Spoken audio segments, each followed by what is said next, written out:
أعوذ بالله من الشيطان اللعين الرجيم بسم الله الرحمن الرحيم عظم الله أجورنا وأجوركم بمصابي أبا عبد الله الحسين عليه السلام. Dearest respected brothers and sisters, viewers from around the world, Assalamu alaikum wa rahmatullahi wa barakatuh. Our condolences to you all on behalf of Ahlul Bayt TV on the martyrdom of Abu Abdullah al-Hussein alayhi salam. Every year we gather from all corners of the world to commemorate this individual who lived his life by the way of Allah. Himself, his family, and of course his holy companions were all martyred on these days many years ago. During these 10 nights, inshallah, I will be joined by a great friend, teacher, and scholar, Father Christopher Clohessy. Hi, Father, welcome to the show. Thank you, nice to be here. Thank you very much for spending your time with us. And brothers and sisters, what we are looking to do during this series, inshallah, is analyze the historical, philosophical, and spiritual events that took place, not just in the Battle of Karbala, but also in the moments surrounding it, and analyze individuals and moments that took place, of course, across these 10 nights as well. Father Chris, thank you again for spending your time with us. Just to kind of introduce, there's so much, a wealth of information to digest when talking about Karbala and all the events surrounding it. But before we get into all of that, for those who perhaps don't know you, and I'm sure a lot of us do, but for those who don't know you, a bit about your background, any recent works you've done perhaps. So yes, I'm a South African, born and bred there. I grew up in the city of Cape Town. I did my Arabic and Islamic studies starting in Cairo and then continuing in Italy. I then decided to specialize in Shia Islam upon the advice of my teacher, Michael Fitzgerald, who lives up in Liverpool and who was a truly great Arabist. So I decided to produce a work on Lady Fatima, maybe the first academic work in English based on the Arabic sources, which I think I did. Now there are plenty of new works about her, but mine was, I think, the first. That was my doctoral program, Lady Fatima. Then I produced a work on Lady Zainab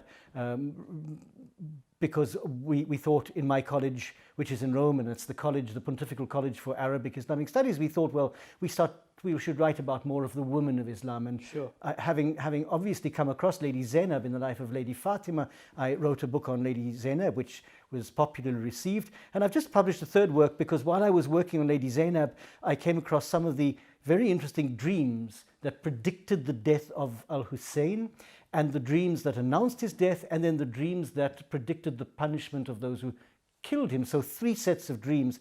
And I kept putting these in a folder somewhere in a drawer saying I must work on these. So now I've produced a little work called Angels Hastening, which is about the role that Jibreel plays in all of this, and also the role of these dreams to a variety of people, good and bad, concerning Al-Hussein. So that's been my pet project until the beginning of this year. Yeah.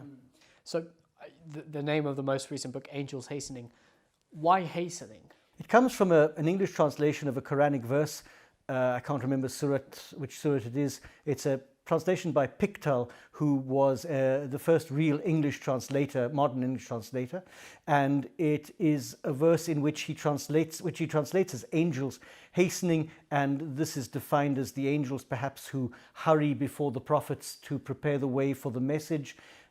But in the book, there are a number of hadith texts of Jibreel moving quite rapidly between heaven and earth, trying to convince the prophet of this grandson who is going to be killed, and the prophet receiving this quite reluctantly, and Lady Fatima too. And there's an anxiety in Jibreel to get this message preached. So there's a number of Arabic verbs are used which literally mean he thrust himself up from earth into heaven and then roared down again like a speeding car, and finally, so I picked up this sense of movement also in moments when Jibreel shows the land of Karbala to Al-Hussein, or to Muhammad, to the Prophet, by beating his wing on the ground, sure, or extending his wing. There's a sense of movement.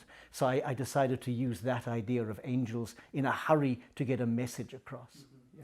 Yeah. Father Christopher, when we talk about the incident of Karbala, the life of Imam Hussein alayhi salam, perhaps today the interpretation of Karbala is differed amongst different corners of society, especially within different schools of thought. Some may see the Battle of Karbala as merely a political dispute or some sort of unfortunate killing which took place. Others, of course, subscribe to the opinion that the life and the death of Imam al-Hussein was a monumental moment in history. It was a time and an event which shook the world and shaped all narratives to come. Of course, we subscribe to that opinion. We both have that belief that it was such a grand event. Why, in your experienced words, why would you agree, and how would you reason with the opinion that it is such an important event to take note of? Okay, so maybe let me preface this perhaps by a little reminder, because it's quite important that people understand that I'm speaking as a Catholic historian and a Catholic theologian. You don't need me to teach Shia Islam to you.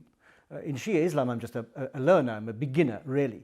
Whereas people who live it every day, they have a far more profound grasp of it. So when I speak to you, I'm speaking as somebody outside of the tradition who is offering a fresh vision, perhaps through a non-Muslim lens. And one of the things that I try to do is read quite broadly texts which would be approved by the Shia community, and even texts which they may reject or may not be happy with, such as some of the Maqatil literature. But when I read Catholic theology, I also read Protestant theology. So I think for me as an historian, that broad reading is quite important, and then attempt to offer a particular vision of the principles of Shia Islam, or the practices, more important for me, the personalities. And people who know me, people who've heard me or read my work, know that I have a profound respect for the Ahl Bayt, that I speak from a place of respect and reverence. I wrote a book about Lady Zainab because I knew that I could learn something from her. Otherwise, I wouldn't have bothered to write. I could write about anybody else. So it's important for me to clarify that, because people don't have to necessarily agree with my interpretation. Mine is a particular vision from a different point of view, right. And it's a possible interpretation. So in terms of Karbala, there are two elements which are of interest to me. The first is the element of sheer disbelief that the ummah of the Prophet could kill his grandson. That is an extraordinary factor, and it's a factor that should make our faces flush, that some of the people involved in his death were children of companions. Muawiyah's father, for example, now he wasn't directly involved, but he was a catalyst for that event. His father had been a companion of the Prophet, and you wonder, in 2 generations, how did you get so far from the truth? So there's, first of all, the element of shock, which I think needs to be kept alive, that this was a profoundly bad moment. It wasn't just a mistake.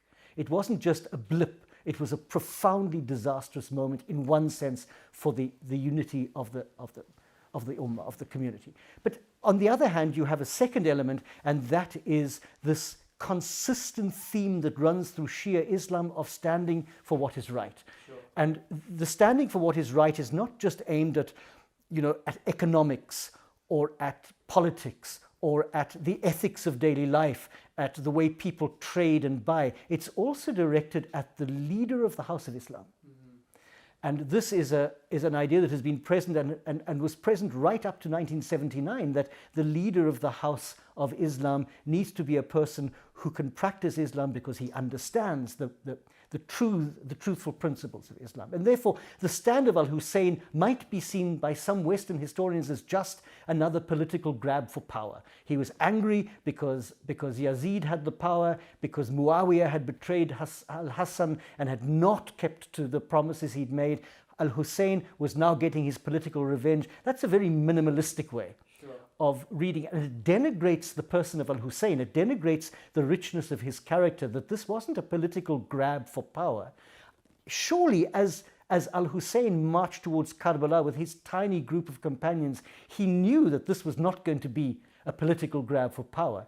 And the fact that he was offered the opportunity to turn back meant that the other opposing army knew that this wasn't just a political grab for power. If it had been just that, then the whole of Karbala is a defeat.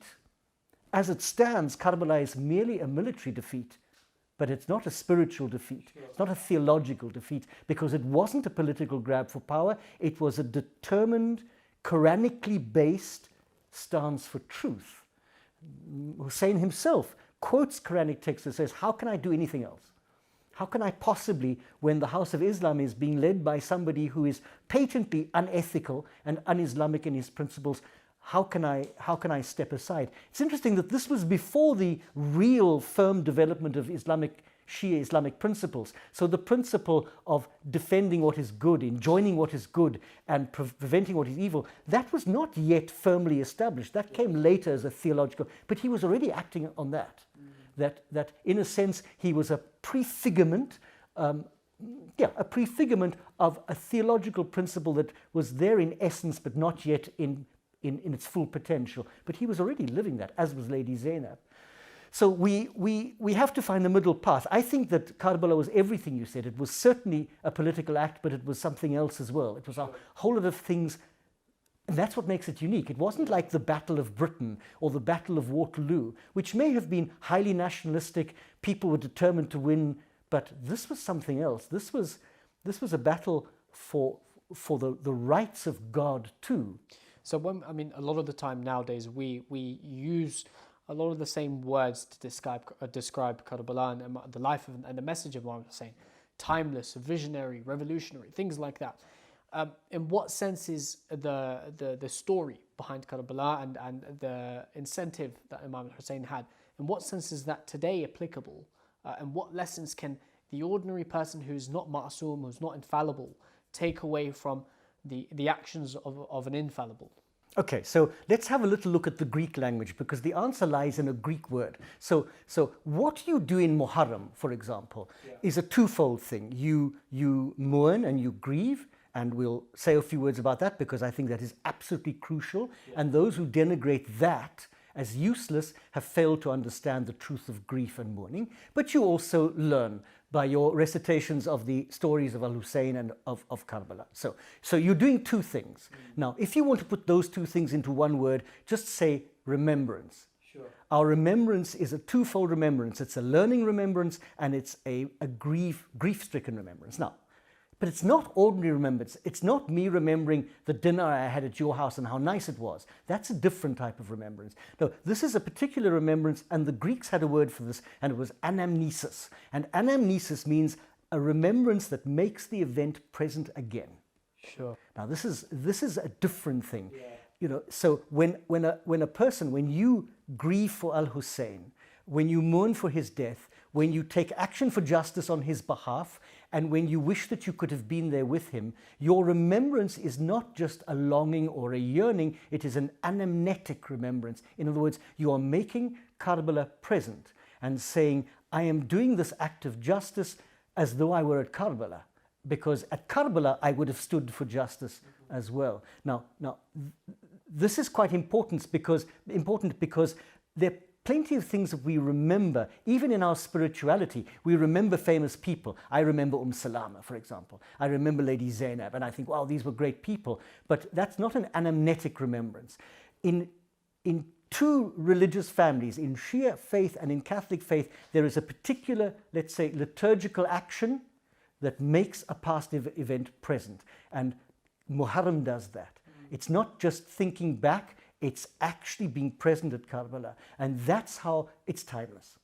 It's timeless not because it happened in history and was important. It's timeless because Karbala has become a space which people still inhabit and still live daily. In little ways, maybe, but sometimes in big ways. Most of us in little ways, because most of us don't play a major role on the world stage. Sure. But we do play a major role in our own world, family world, business world, ethical world.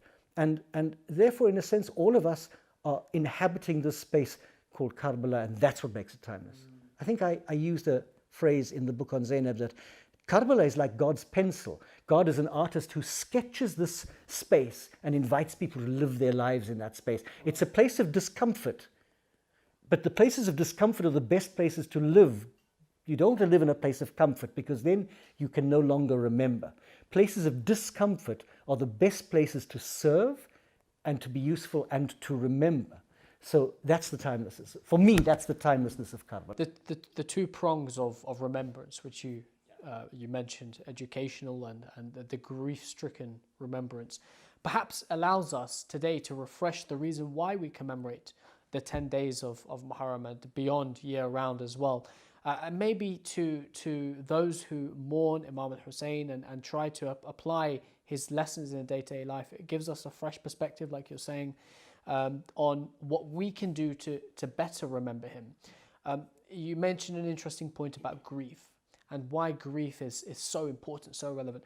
In the world we live in today, with the globalization and at times the loss of cultural heritage, especially for those from the Middle East or Asia or other parts of the world who then move to a new land and who are potentially less comfortable with the concept of mourning and grieving like our forefathers were. There's always a risk or a danger that the grief behind Karbala could be lost. Of course, traditionally, it's important that there's so many hadith about shedding a tear for Imam Hussein and the barakah it brings to you and the blessings it has on your family as well. Why is it important for us to attempt to grieve at the bare minimum? Firstly, because it is a natural human process. Human beings grieve. We grieve over those we love and whom we lose for a while until one day we will meet them again in the garden, which is the promise that we live by. We grieve when our lives experience a loss, economic or financial. Grief is a crucial part of human life, and it's also, and especially in Shia Islam, and I've said this often before, it's also ritualistic. Sure. And ritual is crucial. If you take ritual out of religion, you are left with a dry, legalistic list of things that God doesn't want you to do. And it would be sad if our faith was just a checklist of all the things forbidden for me. No, the faith that is revealed in the Quran is much more than a checklist. And ritual is the thing that stops our faith being dry and legalistic and gives it passion. The greatest contribution of Shia Islam to the world is its passion. That's what its contribution is. You look at Arba'in, or look at the Muharram festivals, the Ashoora festivals. It's the passion of people who love Hussein and his martyrdom, but through that they're empowered. But through that they are showing their obedience and their reverence before God, by loving God's creatures. Take away the passion and you've lost everything. What have you got to offer? A few more bits of Sharia or a few more bits of fiqh. But what else? The passion. Every human being has rituals that they use every day without knowing them. We all do the same things every day. We don't think about them because they are embedded into our lives. But if you change my ritual, my whole life is thrown off course. Sure. Take away somebody's daily timetable and they don't know what to do. It's like people suffering from jet lag. We all live by ritual. Therefore, ritual is crucial. But I think you forgot one prong. The prong of learning, absolutely. The prong of ritual, but there has to be action. You have to carry Karbala into action for justice, because that's what it is primarily, an action for God's justice, for Adl. And we have to, I can't weep for Al-Hussein and learn about his life if I'm not prepared to stand where he stands. And that's probably more important now than ever before, with the injustice around the world. And that's a natural outflow of my grief, and my learning is that I translate that into action, even small actions in my marriage or in my family, that I live ethically, in my business, that I put an end, that I forbid people doing wrong if I can. This is all part of the response or the evolvement of grief. But take one of those three away, it's a three-legged stool, the stool will fall over. It's crazy when you think about maybe I shouldn't say crazy, it's mind-blowing when you think about all the dozens, if not countless number of messages within just even the day of Ashura itself. You talk about the father-son relationship, the mother-son relationship, and how we can then apply those to our own family relationships. We talk about water and heat and thirst and the poverty that exists around us in the world today. And these, if anything, should be stark reminders to us that applying the message of Karbala is now more important than ever. Father Christopher, before we wrap up the first show, what is perhaps a message you would give to someone who's tuning in to Ahlul Bayt TV for a first time, or maybe hearing about this story for a first time, and wants to know why and how is this event, this commemoration, life-changing for me? I would say primarily because it is, for me, one of the most classic models of somebody who is willing to die not only for what he believes, but for what he's witnessed. So I know lots of people now who would die for what they believe. I don't know many people who would die for what they claim to have seen. I mean, you might be convinced you saw that UFO hovering over Tower Bridge and even a green man waving to you, but would you die for that? Probably not. You might die for the faith of Islam, but for that, maybe not. In a sense, I like to think that Al-Hussein had seen in his grandfather what had to be seen, and all he was doing was modeling what his grandfather would have done. And therefore, he was willing to die not only for what he believed, but for what he had seen and maybe the generation which was killing him had not seen. Thank you so much, Father Christopher. Dearest brothers and sisters, thank you for tuning in. Inshallah, over the coming episodes, we will be looking at different elements and stories and personalities surrounding the Battle of Karbala. Thank you so much for tuning in. Wassalamu alaikum wa rahmatullahi wa barakatuh.